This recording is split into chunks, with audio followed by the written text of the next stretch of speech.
Welcome, everyone. It's Cannabis News. I'm your host, Joe Klare. It's January 31st, 2020.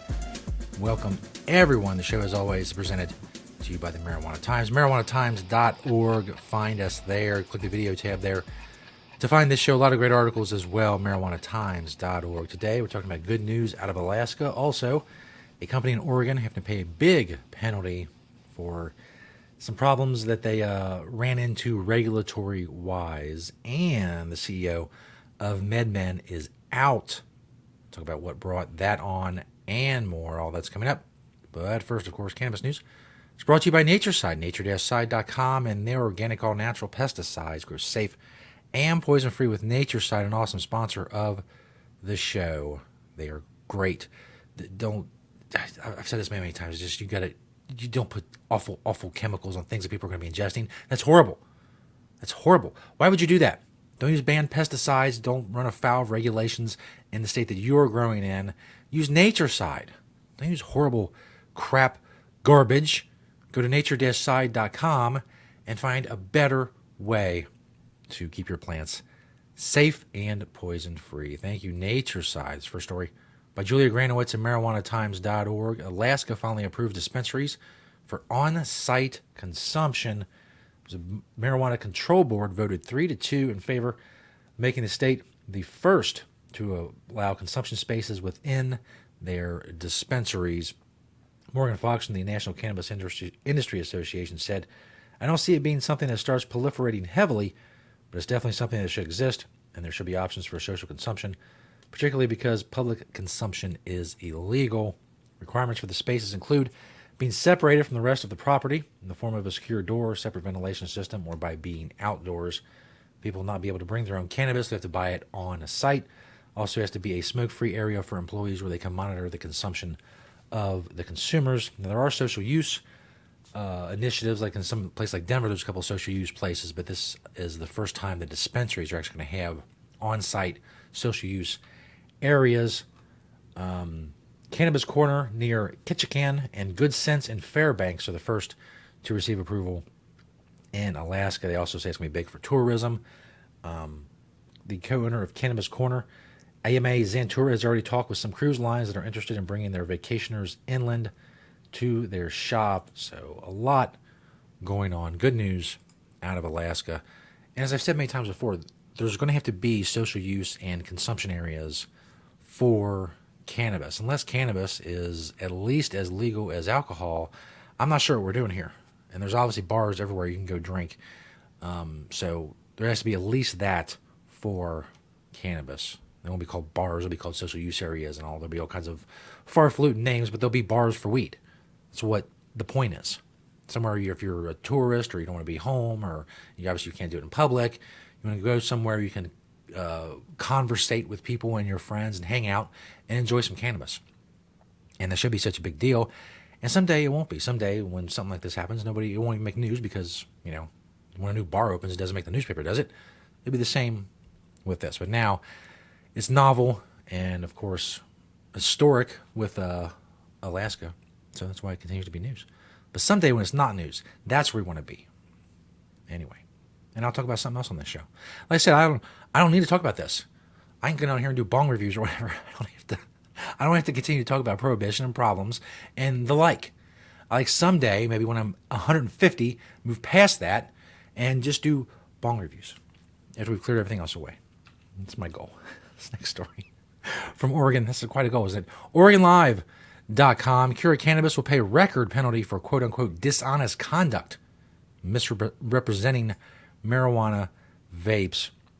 Oregon's biggest marijuana company will pay a record of $110,000 penalty to settle state allegations that it mislabeled a select brand of vaping products, incorrectly claiming more than 186,000 vapes were 100% marijuana. The settlement includes a dishonest conduct sanction.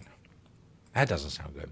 The state has levied more than 100 penalties against recreational marijuana companies since Oregon began licensing recreational marijuana companies in 2016, but this is the largest to date.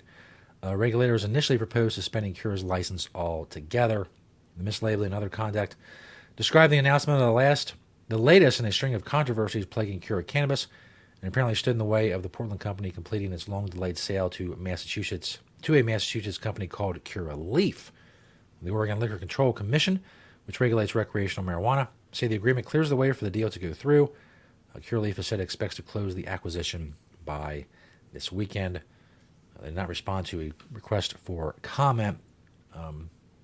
Basically, the company marketed its vaping products as 100% derived from cannabis, but they in fact contained other additives. Apparently, the cooks in the kitchen, as they put it, were apparently adding ingredients to select products, but not telling the company's marketers what they had done. That apparently resulted in improper labeling. The commission uncovered the mislabeled products last fall. According to the settlement, more than 180,000 select products weren't labeled to note they included, quote, botanically derived terpenes and or medium-chain triglyceride, MCT oil, as an ingredient. So basically a misunderstanding, but one that is very, very costly, because in the end, you really got to pay attention to that kind of stuff. There needs to be someone overseeing both processes and making sure that they're communicating well with each other and making sure the right hand knows what the left hand is doing, as the saying goes. But they didn't, and 110 grand. Bam! This last story from Barron's. I know, that's someone else's catchphrase. I don't care. I will steal any and all catchphrases necessary to complete an episode. Barron's.com for this last story. MedMen's colorful pioneer of cannabis, Adam Bierman, resigns as CEO. Friday morning, MedMen announced Bierman's resignation effective Saturday. In April, he will also turn over the super voting shares that kept control of the company in the clutches of him and co-founder Andrew Moldlin. It probably means that MedMen will now be steered by its main creditor, Wicklow Capital, Chicago-based family office of Dan Tierney, who made his fortune at the high-speed trading firms Getco and KCG Holdings. MedMen's Moldlin will grant a proxy for his own control sales to Wicklow executive Ben Rose. You'll know, you've heard, obviously, and we've talked about it some here on the show, that MedMen's had a ton of problems, a lot of cash flow problems. Their stock, apparently, over the last year has dropped 90%. Bierman said in an announcement, I continue to believe that MedMen is positioned to thrive. It's time for our next iteration of leadership to capitalize on the opportunity that we have created. Despite raising hundreds of millions from investors, MedMen had trouble reining in its spending and found itself forced to borrow from Wicklow on onerous terms, apparently because now they're moving in to take control of the company. A planned merger with another multi-state operator was canceled as MedMen's stock price collapsed. They believe that there's still some value, obviously, left in what MedMen holds in their stores and their operations in California, Nevada, Illinois, Florida, and New York. And if New York legalizes recreationally, maybe that'll help as well. But apparently they were burning through a lot of cash compensation for executives like Bierman and perks like company cars and jets. They raised a lot of money, but it just wasn't enough. And, well, they had enough. The powers that be and the creditors that oversee MedMen, they want to move in a different direction, and that's what they're going to do. So we'll continue to follow that story and, of course, all the other cannabis-related news or stories that come across the old news desk here at the Marijuana Times. Thank you to Nature Side, nature-side.com, and their organic, all-natural pesticides. They're awesome. It's the end of another week here at the Marijuana Times. Be safe this weekend. Continue to share these videos. Click the notification bell on our YouTube page so you know when a new episode has dropped. Search the Marijuana Times on YouTube. We're also on Apple Podcast. Thanks for watching and listening. Everybody who spreads the truth about cannabis with this show, please continue to do so. And we'll see you next week right here on Cannabis News.